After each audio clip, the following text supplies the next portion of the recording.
पुरानी गाड़ी का डैशबोर्ड आपको कुछ इस तरह से नजर आएगा। ये टू टोन कॉम्बिनेशन में डिजाइन किया हुआ है, मल्टी लेयर्स में इसका डैशबोर्ड आता है। जबकि नई गाड़ी का डैशबोर्ड भी मोर और लेस आपको सेम ही नजर आता है, लेकिन यहाँ पर डिजाइनिंग में काफी ज्यादा डिफरेंस है चीजों में। पुरानी गाड़ी में गियर शिफ्टर का ऑप्शन यहाँ पर आपको सर्कुलर शेप में दिया जाता था, इससे आप इसके गियर्स को कंट्रोल करेंगे। पिन्स की बात करूं तो यहाँ पर कहानी काफी चेंज है। नई गाड़ी में आपको 14.6 इंचेस का एक बड़ा डिस्प्ले मिलता है जो कि एक स्क्वायर शेप में होता है। पुरानी वाली गाड़ी है, इसमें आपको ड्राइवर की सीट इलेक्ट्रिकली एडजस्टेबल मिलती है, पैसेंजर की सीट इलेक्ट्रिकली एडजस्टेबल मिलती है और साथ ही इसमें आपको बॉस सीट का ऑप्शन यहाँ पर देखने को मिलता है। मेरा नाम है ज़ैनुल आबिदीन और आज आपके लिए मैं एक ब्रांड न्यू किस्म का कंपैरिजन लेकर आया हूँ। आप में से वो लोग जो हैवेल H6 चला रहे हैं पुरानी वाली जनरेशन और नई जनरेशन पर शिफ्ट करने का सोच रहे हैं, या आप थोड़ा सा कंफ्यूज हैं कि हमें पुरानी गाड़ी लेनी चाहिए या नई गाड़ी लेनी चाहिए, या आप वो बंदे हैं जिसको पुरानी गाड़ी ज्यादा अच्छी लगती है, नई गाड़ी इतनी अच्छी नहीं लगती, तो ये वीडियो आप ही के लिए है। क्योंकि इस वीडियो में हम कंपेयर करने वाले हैं हैवेल H6 की पुरानी जनरेशन को नई वाली जनरेशन के साथ। तो ये एक डिटेल्ड और कॉम्प्रिहेंसिव कंपैरिजन होगा, तो वीडियो को एंड तक देखिएगा और ये वीडियो बहुत ज्यादा एक्साइटिंग होने वाली है। इसलिए आपसे रिक्वेस्ट है कि वीडियो को स्किप बिल्कुल भी मत करें और लास्ट तक देखें। So let's get started. दोनों ही गाड़ियां यहाँ साइकिल मोटरस्पोर्ट्स पर मौजूद हैं, तो अगर आपको पुरानी जनरेशन खरीदनी है या नई जनरेशन खरीदनी है तो दोनों ही गाड़ियां यहाँ पर आपको रेडीली अवेलेबल मिल सकती हैं। प्राइसेस और बाकी मालूमात जानने के लिए इन नंबर्स पर कॉल करें। So let's get started. यहाँ पर है मेरे सामने पुरानी वाली गाड़ी, और अगर आप दोनों गाड़ियों की फ्रंट साइड से ग्रिल देखें ना तो मोर और लेस डिजाइन फिलॉसफी आपको एक जैसी ही नजर आएगी। छोटी छोटी चीजों में ट्विक्स आपको देखने को मिलेंगी। जैसा कि अगर आप पुरानी गाड़ी की ग्रिल देखें तो इसको फ्रंट पर पूरे एरिया में दो पार्टीशंस में डिवाइड किया हुआ है, और सेम नई वाली गाड़ी की भी ग्रिल इसी तरीके से दो पार्टीशंस में ही डिवाइड की हुई, और दोनों ग्रिल्स का साइज मोर और लेस सेम ही है। पुरानी गाड़ी की जो ग्रिल है इसमें आपको फ्रंट पर कंप्लीटली ब्लैक एरिया मिलता है पार्शियल क्रोम के साथ,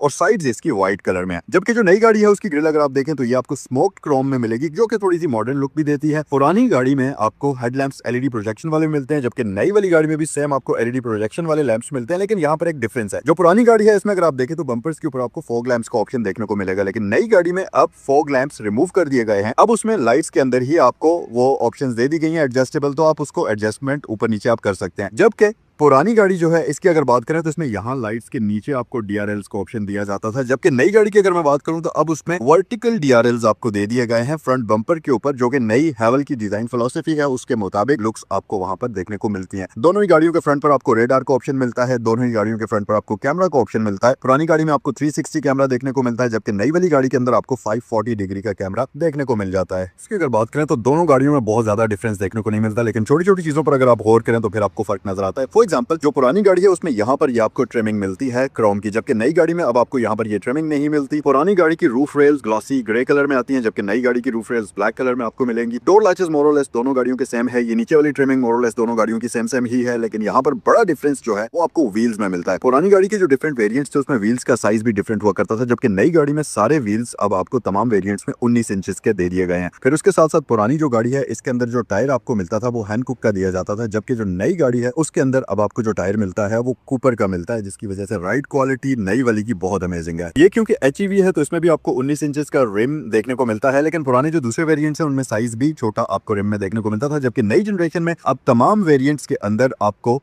सेम टायर देखने को मिलता है। फिर चाहे वो 1.5 टर्बो हो, वो एचईवी हो, प्लग इन हाइब्रिड हो या 2 litre top of the line turbo हो, सब गाड़ियों के अंदर आपको सेम 19 इंचेस के रिम्स मिलते हैं और सेम कूपर का टायर देखने को मिल जाता है। गाड़ी की अगर आप रियर साइड को देखेंगे तो यहाँ पर आपको बहुत ज्यादा बैजिंग, बहुत ज्यादा ब्रांडिंग देखने को मिलती है, जैसे कि हैवेल का बैज है, नीचे आपको क्रोम की ट्रिमिंग मिलती है, फिर यहाँ GWM है और इस तरफ आपको H6 HEV का बैज देखने को मिल जाता है। जबकि अगर आप नई गाड़ी को देखें तो यहाँ बैक साइड इसकी बहुत ज्यादा सिंपल है, लाइट्स के साथ साथ आपको यहाँ पर ब्रांडिंग भी बहुत कम देखने को मिलती है। नई वाली गाड़ी के ऊपर अब सिर्फ आपको GWM का बैज मिलेगा और H6 की बैजिंग मिलेगी, बाकी ये जो वेरिएशंस की बैज हैं ये सब रिमूव कर दिए गए हैं। और दूसरा डिफरेंस लाइट्स का है, पुरानी गाड़ी की अगर आप लाइट्स देखें तो इसमें आपको आइकॉनिक बार लाइट बैक साइड पर देखने को मिलती है, जो कि जाहिर सी बात है H6 की वो आइकॉनिक लाइट है जो कि ऑन होने के बाद कुछ ऐसे आपको नजर आएगी। जबकि अगर आप नई गाड़ी की लाइट देखेंगे तो इसकी स्प्लिट वाली लाइट्स आपको मिलती हैं, जो कि थोड़ी सी मॉडर्न है, थोड़ी सी ज्यादा सिंपल है, लेकिन दिखने में ये भी काफी ज्यादा खूबसूरत है। पुरानी गाड़ी में बैक साइड पर बहुत ज्यादा इन्फॉर्मेशन आपको नजर आ रही होती है, जिसमें थोड़ी सी लुक्स इसकी ऐसे होता है ना कि देखने में बहुत ज्यादा ओवर लग रही होती है, लेकिन नई गाड़ी बैक साइड से काफी सिंपल है और जरूरत की चीजें हैं बैक साइड पर, एक्स्ट्रा कोई भी चीज आपको नहीं मिलती। दोनों ही गाड़ियां इलेक्ट्रॉनिक टेलगेट आपको ऑफर करती हैं। पुरानी गाड़ी में भी आपको इलेक्ट्रिकल टेलगेट दिया जाता है, जबकि नई गाड़ी में भी आपको रियर साइड पर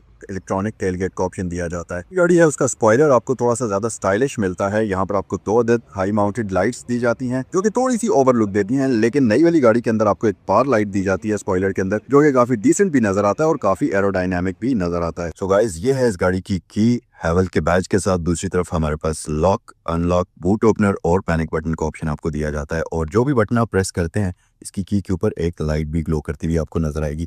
पुरानी गाड़ी का डैशबोर्ड आपको कुछ इस तरह से नजर आएगा। ये टू टोन कॉम्बिनेशन में डिजाइन किया हुआ है, मल्टी लेयर्स में इसका डैशबोर्ड आता है, जबकि नई गाड़ी का डैशबोर्ड भी मोर और लेस आपको सेम ही नजर आता है, लेकिन यहाँ पर डिजाइनिंग में काफी ज्यादा डिफरेंस है चीजों में। जैसा कि अगर आप पुरानी गाड़ी को देखें तो इसका डैशबोर्ड के ऊपर से थीम आपको डिफरेंट कलर की नजर आएगी, यहाँ से डिफरेंट है, जबकि सेंट्रल कंसोल में आपको बहुत सारी चीजें मिलती हैं। जबकि अगर आप नई गाड़ी में देखें तो उसका आपको डैशबोर्ड सबसे पहले तो स्क्रीन की वजह से डिफरेंट नजर आएगा, और फिर साथ ही उसका जो सेंट्रल कंसोल है उसमें आपको एक फ्लैट सी लुक नजर आती है और काफी हद तक मिनिमलिस्टिक कर दिया गया है उसको। पुरानी गाड़ी का अगर स्टीयरिंग व्हील मैं आपको दिखाऊं तो ये 3 स्पोक ही है। डिजाइनिंग इसमें आपको कुछ ऐसे मिलती है कि ये 4 स्पोक नजर आता है, बट एक्चुअल में इसकी लुक 3 स्पोक वाली है, थोड़ा सा थिन है। सर्कुलर शेप में स्टीयरिंग व्हील इसमें आपको दिया जाता है, लेदर स्टिच होता है, मल्टीमीडिया कंट्रोल्स हमारे पास यहाँ पर मौजूद है, एडॉप्टिव क्रूज यहाँ आपको दिया जाता है, और यहाँ पर अगर आप देखें तो और कोई भी फीचर आपको नहीं मिलता। इस तरफ हमारे पास वाइपर्स के कंट्रोल्स हैं, जबकि इस तरफ हमारे पास लाइट्स के कंट्रोल्स आपको दिए जाते हैं। जबकि जो नई वाली गाड़ी है इसका अगर आप स्टीयरिंग व्हील देखें तो इसकी शेप सेंटर वाले एरिया की तो सेम ही है, लेकिन एक्चुअल में जो इसका स्टीयरिंग व्हील है वो बहुत ज्यादा थिक है। बाकी इसमें भी आपको सर्कुलर शेप में मिलता है, मल्टीमीडिया कंट्रोल्स के साथ एडॉप्टिव क्रूज इस गाड़ी के अंदर भी आपको देखने को मिल जाता है। लेकिन यहाँ पर एक बड़ा डिफरेंस ये है कि नई वाली गाड़ी में अब आपको स्टीयरिंग व्हील के ऊपर ही कॉलम शिफ्टर का ऑप्शन दे दिया गया है। पुरानी गाड़ी में गियर शिफ्टर का ऑप्शन यहाँ पर आपको सर्कुलर शेप में दिया जाता था, इससे आप इसके गियर्स को कंट्रोल करेंगे। फिर यहाँ पर और भी सेंट्रल कंसोल में काफी सारी चीजें हैं, जैसा कि यहाँ पर आपको कुछ बटन्स मिलते हैं एसी वगैरह के लिए, हैजर्ड लाइट स्विच के लिए, इसमें 360 कैमरा के लिए बटन है, और पावर ऑन ऑफ का बटन है, वायरलेस चार्जर आपको यहाँ पर मिलता है, और इसके साथ साथ यहाँ पर आपके पास कप होल्डर्स आ जाते हैं, और ये आपके पास कुछ इस तरह से यहाँ पर लुक मिलती है। नई गाड़ी का जो सेंट्रल कंसोल है ये काफी हद तक सिंपल रखा हुआ है, वायरलेस चार्जर यहाँ भी आपको मिलता है, कप होल्डर्स का ऑप्शन यहाँ भी आपको मिलता है, लेकिन अगर आप देखें तो इसमें आपको बहुत ज्यादा बटन्स नहीं मिलते। ये जो सेंटर वाले बटन्स आप देख रहे हैं लेंथ वाले, ये तो आपको मिलते ही हैं एसी वगैरह के कंट्रोल्स के लिए, लेकिन ओवरऑल यहाँ पर कोई गियर नॉब मौजूद नहीं है, कोई इलेक्ट्रिक पार्किंग ब्रेक मौजूद नहीं है, और गियर नॉब और इलेक्ट्रिक पार्किंग ब्रेक इसमें से फिजिकली रिमूव करके गियर नॉब जो है स्टीयरिंग व्हील कॉलम के ऊपर दे दिया गया है, जबकि पार्किंग ब्रेक अब इसकी स्क्रीन के अंदर ही इंटीग्रेट कर दी गई है। पुरानी गाड़ी की अगर मैं स्क्रीन की बात करूं तो यहाँ पर आपको एक वाइड एंगल डिस्प्ले दिया गया है ड्राइवर के लिए, यहाँ पर आपको डिस्प्ले मिलता है, जबकि हेड्स अप डिस्प्ले का ऑप्शन भी इसमें आपको देखने को मिलता है। और साथ ही साथ अगर मैं नई गाड़ी की स्क्रीन की बात करूं तो यहाँ पर कहानी काफी चेंज है। नई गाड़ी में आपको 14.6 इंचेस का एक बड़ा डिस्प्ले मिलता है जो कि एक स्क्वायर शेप में होता है, और यस ये वाइड एंगल तो होता ही है, लेकिन साथ ही साथ इसकी स्क्रीन ओवरऑल काफी बड़े साइज की आपको दी जाती है, और साथ ही साथ ड्राइवर डिस्प्ले भी अब आपको अपडेटेड इस गाड़ी के अंदर देखने को मिल जाता है। डिफरेंस आपको सीट्स में नजर आएगा। जो पुरानी वाली गाड़ी है इसमें आपको ड्राइवर की सीट इलेक्ट्रिकली एडजस्टेबल मिलती है, पैसेंजर की सीट इलेक्ट्रिकली एडजस्टेबल मिलती है, और साथ ही इसमें आपको बॉस सीट का ऑप्शन यहाँ पर देखने को मिलता है। जबकि जो नई वाली गाड़ी है उसमें सीट्स तो आपको इलेक्ट्रॉनिकली एडजस्टेबल मिल जाती हैं, ड्राइवर पैसेंजर दोनों ही की, लेकिन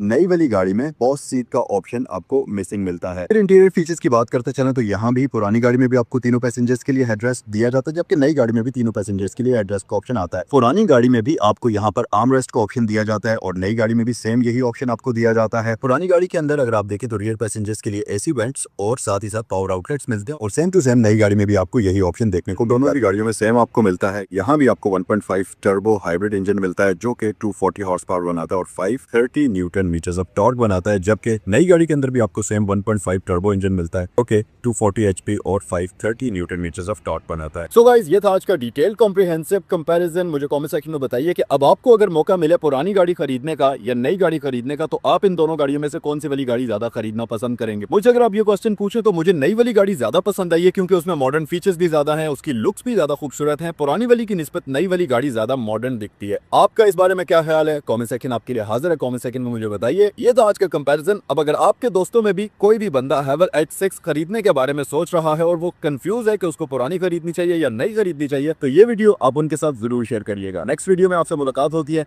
अस्सलाम वालेकुम।